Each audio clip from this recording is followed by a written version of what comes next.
Hello friends, concept class की इस नई वीडियो में आपका स्वागत है।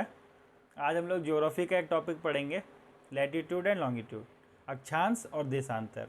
तो जब हम ग्लोब देखते हैं तो उसमें आपको कुछ वर्टिकल्स और कुछ हॉरिजॉन्टल लाइंस दिखती होंगी, तो आप लोगों को समझ में आता होगा, क्यूरियोसिटी होती होगी कि ये लाइंस क्या हैं। तो ये लाइंस होती हैं, कुछ लैटिट्यूड होती हैं और लॉन्गिट्यूड होती हैं। तो क्या होती हैं, किस तरीके से समझा जाता है, कुछ इंपॉर्टेंट लैटिट्यूड लॉन्गिट्यूड क्या होते हैं, इनके बारे में आज समझेंगे और अपने कॉन्सेप्ट को क्लियर करेंगे। तो चलिए शुरू करते हैं, समझते हैं। तो जैसे मैं यहाँ पे एक ग्लोब बनाता हूँ, इस तरीके से मैंने एक सर्कल बनाया, ये ग्लोब मान लीजिए। तो ये ग्लोब है, तो यहाँ पे एक बीच में लाइन जाती है, ऐसे हॉरिजॉन्टल लाइन जाती है, जिसको हम लोग विषुवत रेखा कहते हैं, इक्वेटर कहते हैं ना, हिंदी में इसको विषुवत रेखा कहते हैं। विषुवत रेखा ये 0 डिग्री पे होती है। ये पृथ्वी को दो बराबर हिस्सों में बांटती है। ऊपर वाले हिस्से को कहते हैं हम लोग नॉर्दर्न हेमिस्फेयर,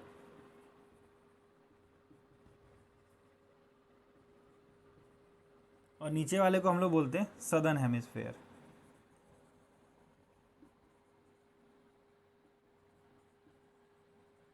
कि नॉर्दर्न हेमिस्फेयर ऊपर वाला होता है, नीचे वाला सदर्न हेमिस्फेयर होता है। दो बराबर आधे गोले में बांटती है, अर्ध गोले में बांटती है। तो आपको पता है, ऊपर वाले हिस्से को तो नॉर्थ कहते हैं, नॉर्थ पोल होता है, नीचे वाला आपका साउथ पोल होता है।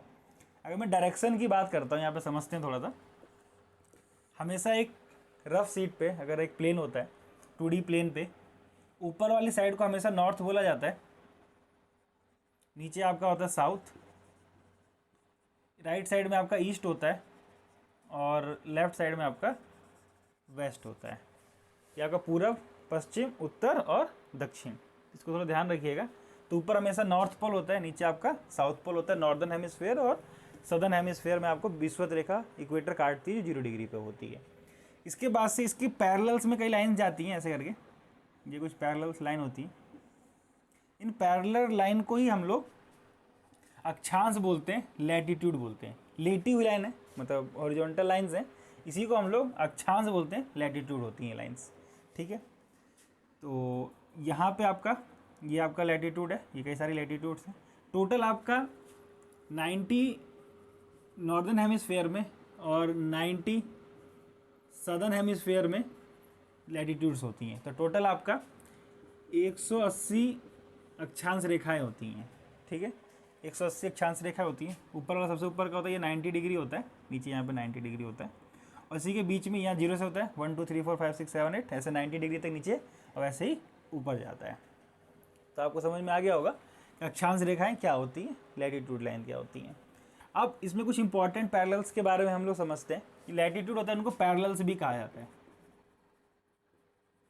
ठीक है, इनको ध्यान रखिएगा। तो कुछ इंपॉर्टेंट के बारे में समझ लेते हैं हम लोग। जैसे यहाँ पे होता है 23 1/2 degree north, 23 1/2 degree south, 66 1/2 degree south और 66 1/2 डिग्री नॉर्थ।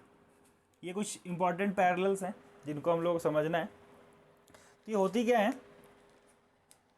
इस वाली लाइन को हम लोग इक्वेटर कहते हैं, ये तो मैंने आपको समझा दिया। इसके बाद से ये वाली लाइन है इक्वेटर के जो ऊपर नॉर्दर्न हेमिस्फेयर में आती है, इसको हम लोग बोलते हैं tropic of cancer. Tropic of cancer कहते हैं इस वाली लाइन को। नीचे को कहते हैं हम लोग, नीचे में अगर वहीं आते हैं 23 1/2 डिग्री साउथ, इसको कहते हैं tropic of capricorn. Tropic of capricorn. ठीक है, इसको हम लोग कर्क रेखा कहते हैं हिंदी में, कर्क रेखा, इसको कहते हैं मकर रेखा। मकर रेखा ये आपका नॉर्थ में होता है, ये आपकी साउथ में होती है। इसके बाद से हम ऊपर और आते हैं, ये वाली जो लाइन आपकी जा रही है, ये दोनों, इसको हम लोग बोलते हैं Antarctic circle, sorry Arctic circle. इसको हम लोग बोलते हैं अंटार्कटिक सर्कल, अंटार्कटिक सर्कल। ठीक है, ये कुछ चीज़ें थी जो इंपॉर्टेंट पैरेलल्स हैं आपकी, जिनको आप लोगों को हमेशा ध्यान में रखना है।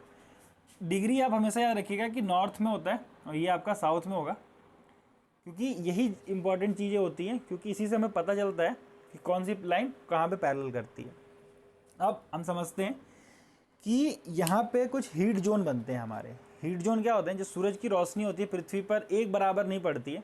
जो आपका इक्वेटर होता है वहाँ पे बिल्कुल सीधी रे पड़ती है सूरज की, तो इसीलिए वहाँ पे ज़्यादा गर्मी होती है। और जैसे जैसे हम लोग पोल की तरफ जाते हैं, ये पोल है, तो वहाँ पे जो सन की रेज होती हैं वो बिल्कुल डायरेक्ट नहीं पड़ती है, तो हॉरिजॉन्टल हो जाती है, इसलिए वहाँ पे गर्मी कम रहती है। तो उस हिसाब से जो हमारा हीट डिस्ट्रीब्यूशन है पूरी अर्थ पे डिफरेंट होता है। कैसे होता है उसको हम समझते हैं। तो इक्वेटर से लेके ट्रॉपिक्स तक ना, ये वाला जो इलाका है जिसको मैंने थोड़ा शेड कर दिया है, इस वाले हिस्से को हम लोग कहते हैं यहाँ से लेके यहाँ तक ट्रॉपिकल एरिया ना, टॉरिड जोन कहते हैं इसको। मतलब अगर अच्छी इंग्लिश से बात करते हैं तो इसको कहते हैं ना टॉरिड जोन, टॉरिड जोन। अब उसके बाद ट्रॉपिक के बाद से जो आपका आर्कटिक सर्कल और अंटार्कटिक सर्कल जो आता है, इस वाले इलाके को हम लोग कहते हैं टेम्परेट जोन। टेम्परेट जोन ऊपर भी ऐसे होता है, यहाँ पे भी होता है जोन। उसके बाद से ये जो बचता है टेम्परेट जो, मतलब जो आर्कटिक सर्कल और अंटार्कटिक सर्कल है, ये वाला इलाका वहाँ से लेके पोल तक की जो बातें होती हैं, इसको हम लोग बोलते हैं फ्रिज्ड जोन। क्या बोलते हैं? फ्रिज्ड जोन। फ्रिज्ड जोन इधर भी वैसे होता है, फ्रिज्ड जोन, फ्रिज्ड जोन। तो ये पूरी की पूरी जो मैंने आपको बताया है, जो पूरा ब्लैक बोर्ड पे आपको समझाया है वाइट बोर्ड पे, ये पूरी पूरी चीज़ें थी आपकी अक्षांश रेखाएं, जिसको हम लोग क्या कहते हैं? लैटिट्यूड। तो क्या होता है आपका 66 1/2 degree north arctic circle, 23 1/2 north tropic of cancer, 23 degree 1/2 south tropic of capricorn, और 66 1/2 डिग्री अंटार्कटिक सर्कल होता है। तो ये चीज़ें थी टोटल आपकी 180 होती हैं। और जो बीच वाली जो लाइन होती है उसको हम लोग इक्वेटर कहते हैं, जो दो हिस्सों में पृथ्वी को बांट देती है, नॉर्दर्न हेमिस्फेयर और साउदर्न हेमिस्फेयर। ठीक है ना, उत्तरी गोलार्ध और दक्षिणी गोलार्ध हिंदी में होता है। अब मैं इसको रफ कर देता हूँ, एक स्क्रीनशॉट ले लीजिए और फिर मैं आपको देशांतर रेखाएं लॉन्गिट्यूड लाइन्स के बारे में बताता हूँ। हमने लैटिट्यूड्स के बारे में पढ़ लिया है, अब हम लोग समझते हैं लॉन्गिट्यूड के बारे में, देशांतर रेखाओं के बारे में। तो अभी हम लोगों ने जो ग्लोब में देखा था, ये हमने ग्लोब बनाया था, सारी हमारी लैटिट्यूड लाइंस कुछ इस तरीके से जा रही थी, आपका वेस्ट टू ईस्ट जा रही थी। अब हम लोग समझते हैं देशांतर रेखाओं को, जो आपकी नॉर्थ टू साउथ जाएगी। तो इस तरीके से ये नॉर्थ पोल होगा हमारा, ये साउथ पोल है, ये बीच में एक लाइन है, और उसके बाद से इधर से ऐसे आती हैं, ये कुछ हमारी लाइंस होती हैं।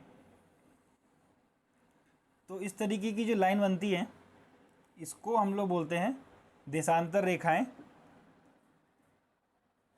लॉन्गिट्यूड्स कहा जाता है। ठीक है, तो इस तरीके से ये जो हमारी बीच में जो लाइन दिख रही है आपको, जो जिसको मैंने दो बना दिया है, ये आपका है प्राइम मेरिडियन। प्राइम मेरिडियन, ठीक है। मतलब इससे हम आप ये समझिए कि जो लॉन्गिट्यूड होता है उसको हम लोग मेरिडियन भी कहते हैं। मैंने आपको बताया था कि लैटिट्यूड को पैरेलल्स भी कहा जाता है, वैसे ही मेरिडियन कहा जाता है लॉन्गिट्यूड को। तो टोटल आपका ये आपका 0 होता है।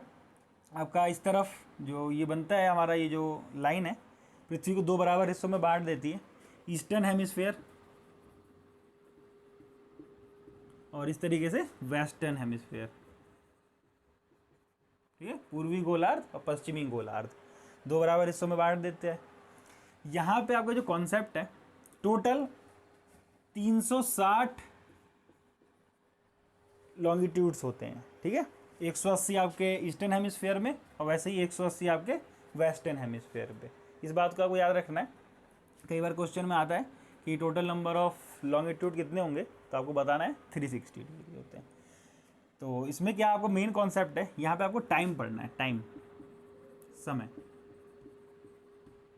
ठीक है, तो समय का क्या मतलब है, आपका ये जो बीच में लाइन जाती है ये ब्रिटेन के ग्रीनविच नाम के शहर से जाती है, ग्रीनविच।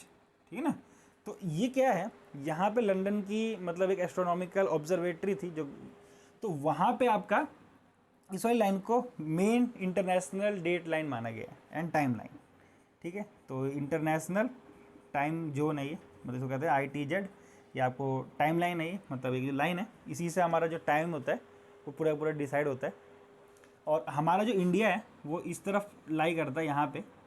अगर हम इस तरीके से बनाते हैं, ये इक्वेटर है और ऊपर नॉर्दर्न हेमिस्फीयर है, नीचे साउदर्न हेमिस्फीयर है, यहाँ पे आपका इंडिया आता है। तो इंडिया का जो टाइम जोन है वो 50.5 GMT है, ठीक है ना, ग्लोबल मीन टाइम। तो इस तरीके से ये आपका पूरा पूरा टाइम जोन है। 1 डिग्री जब हम लोग मूव करते हैं ईस्ट में या वेस्ट में, तो आपका 6 मिनट की बात होती है, मतलब 6 मिनट हम लोग मूव कर रहे होते हैं। तो ये पूरा पूरा कॉन्सेप्ट था आपका लॉन्गिट्यूड का, देशांतर रेखा है। इसमें आपको बस टाइम के बारे में समझना चाहिए था। जब हम इस तरफ जाते हैं, जो आपका इंटरनेशनल टाइम लाइन है, जो डेट लाइन है, इसमें आपका जो हम राइट साइड में जाते हैं, इस तरफ जो आपका टाइम होता है वो बढ़ रहा होता है, ठीक है। और इस तरफ जब हम आते हैं, इस तरफ की बात होती है, तो टाइम घट रहा होता है, माइनस में हो रहा होता है। क्यों? क्योंकि इधर से सन निकलता है और इस तरफ जा रहा होता है सन, तो इधर पहले टाइम होता है, फिर इस तरीके से धीरे धीरे धीरे धीरे कम हो रहा होता है। तो अगर हम पूरे की बात करते हैं यहाँ पे, तो टोटल 24 आवर्स होते हैं। यहाँ पे अगर आपका दिन हो रहा होता है, मतलब अगर हम यहाँ से होते हैं, यहाँ दिन हो रहा होता है, तो यहाँ पे पूरी रात हो रही होती है, पूरा 12-12 घंटे अलग अलग चल रहा होता है। तो इसीलिए आप लोगों ने देखा होगा कि अमेरिका में रात हो रही होती है, इंडिया में दिन हो रहा होता है ना। तो इसी वजह से होता है, क्योंकि सूर्य इधर पहले निकलता है और फिर इस तरह से इधर आता है, तो इधर पहले दिन हो जाता है और इधर बाद में दिन होता है। तो ये पूरा का पूरा कॉन्सेप्ट था आपका देशांतर रेखाओं का। और इसी तरीके से, जैसे कि जो मैं यहाँ पे छोटा सा बना के समझाता हूँ, जैसे कि हमारा ग्लोब है और इस पर हम लोगों ने कुछ इस तरीके से लाइन बनाई और कुछ इस तरीके से लाइन बनाई, तो ये आपको दिख रहा होगा कुछ डिजाइन सा बन गया है। इसको हम लोग ग्रिड कहते हैं। क्या कहते हैं? ग्रिड कहते हैं। ग्लोब पे ग्रिड होता है और इसी की मदद से ही हम लोग ग्लोब पे अपने लोकेशन को बता सकते हैं। तो जो आपका GPS होता है, ग्लोबल पोजिशनिंग सिस्टम, वो इसी लैटिट्यूड और लॉन्गिट्यूड, लैट लॉन्ग कहते हैं शॉर्टकट में, आपने सुना होगा, लोकेशन भेज दो, तो वो लैटिट्यूड और लॉन्गिट्यूड ही हम भेज रहे होते हैं, जो सैटेलाइट GPS से ट्रैक करती हैं और हमारी लोकेशन एग्जैक्ट पृथ्वी पर बताती हैं।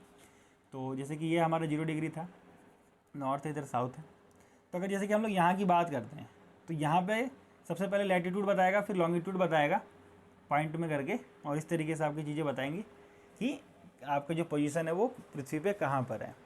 तो ये पूरी वीडियो थी जो कि मैंने आपको समझाया है, लैटिट्यूड्स क्या होते हैं, लॉन्गिट्यूड्स क्या होते हैं, किस तरीके से हमको जो समझना है।